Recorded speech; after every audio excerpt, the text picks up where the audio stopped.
बिस्मिल्लाहिर्रहमानिर्रहीम। अस्सलाम वालेकुम। कुरान पाक और मुख्तलिफ़ अहादीस शरीफ में मुसलमानों को तंबीह की गई है, मना किया गया है कि यहूद और नसारा से ताल्लुकात न रखें। कौम बनी इसराइल में सबसे ज़्यादा इस्लामी तारीख़ के जो अंबिया कराम थे वो भेजे गए थे, लेकिन बदकिस्मती से कौम बनी इसराइल जो थी उसके बावजूद राह रास्त पर ना आ सकी।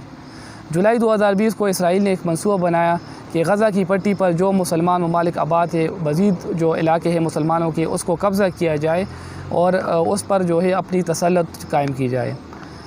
ऐसे में एक और वाक़या पेश आया कि मुत्तहिदा अरब इमारात की जानिब से इसराइल को तस्लीम करने के बारे में डील की गई और कुछ ही दिनों में वो इसराइल को बाकायदा तस्लीम कर लेगा, जिसकी वजह से मुसलमान जो ममालिक है उसमें बहुत ज़्यादा तशवीश की लहर दौड़ गई है। और बहुत से ऐसे अरब ममालिक है जो इस डील का इंतज़ार में है कि जैसे ही ये डील फाइनल होगा वो भी इसकी हिमायत में कूद पड़े। मुत्तहिदा अरब इमारात की जानिब से वो मौक़िफ़ पेश किया जा रहा है कि चूँकि इसराइल गज़ा की पट्टी पर जो मुसलमान इलाके आबाद है उनको कब्ज़ा कर रहा था, तो इसको रोकने के लिए उन्होंने डील की।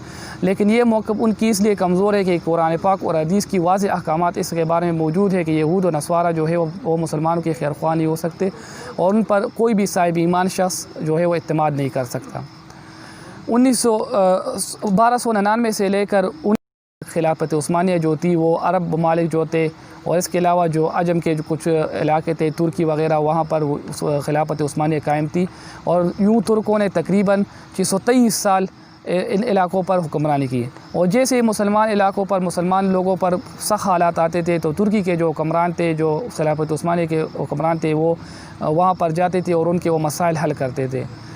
लेकिन बदकिस्मती से जो अमेरिका और यहूदी जो होते वो इससे खाइफ थे और वो कोशिश कर रहे थे कि खिलाफत उस्मानिया को किसी तरीके से ख़त्म किया जाए।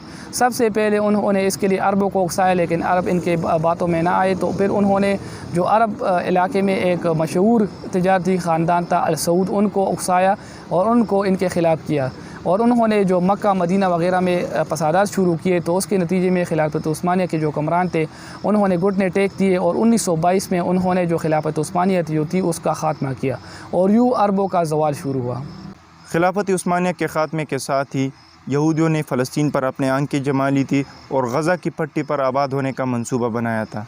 क्योंकि अरब के हुक्मरान तकसीम हो चुके थे, इसी बात का फ़ायदा उठाते हुए 1948 में उन्होंने फ़लस्तीन से कुछ हिस्सा कब्ज़ा किया और वहाँ पर अपना मुल्क कायम कर लिया। खिलाफत उस्मानिया के बाद तुर्की को एक सेकुलर स्टेट बनाने के चक्कर में उस वक्त के अमरीकी नवाज़ हुक्मरान जो थे उन्होंने इसराइल को तस्लीम कर लिया था और यूँ तुर्की पहला इस्लामी मुल्क बन गया था जिसने इसराइल को तस्लीम कर लिया। उसके बाद ईरान दूसरा मुस्लिम मुल्क था जिन्होंने इसराइल को तस्लीम कर लिया था। लेकिन बाद में 1971 में ईरानी इनकलाब के बाद उन्होंने इसराइल से अपने सफ़ारती ताल्लुक़ात ख़त्म कर दिए और उसके बाद मिस्र और जॉर्डन दो और ऐसे ममालिक थे जिन्होंने इसराइल को तस्लीम कर लिया था।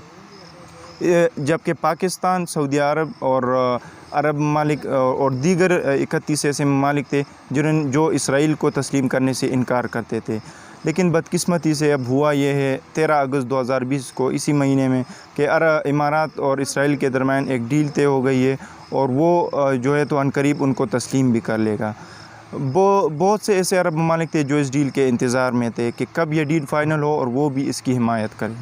2010 में तुर्की में जब तय्यब एर्दोगान आया, उसके बाद जो है तो उनके और इसराइल के दरमियान जो हालात और ताल्लुकात है वो कशीदा है और तुर्की भी इस बात के इंतज़ार में है कि कब मुस्लिम ममालिक के जो हुक्मरान हैं उनकी हिमायत तुर्की को मिलेगी ताकि वो भी इसराइल को ललकार सके, मतलब वो कुछ कोशिश कर सके, अपने ताल्लुकात ख़त्म कर सके या सफ़ारती ताल्लुकात।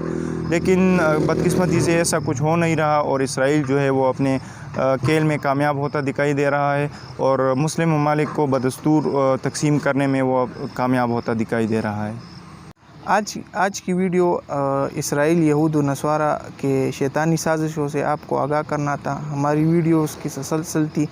हमारी ख्वाहिश है कि मुसलमान दुनिया के लीडर जाग जाएं, आपस में नफ़रतें ख़त्म करें और मसले की इख्तिलाफ़ के बजाय बैरूनी साजिशों पर गौर करें और अपने सपों में इत्तेहाद पैदा करें। तभी इंशाअल्लाह अल्लाह ताला की नसरत इसमें शामिल हाल होगी।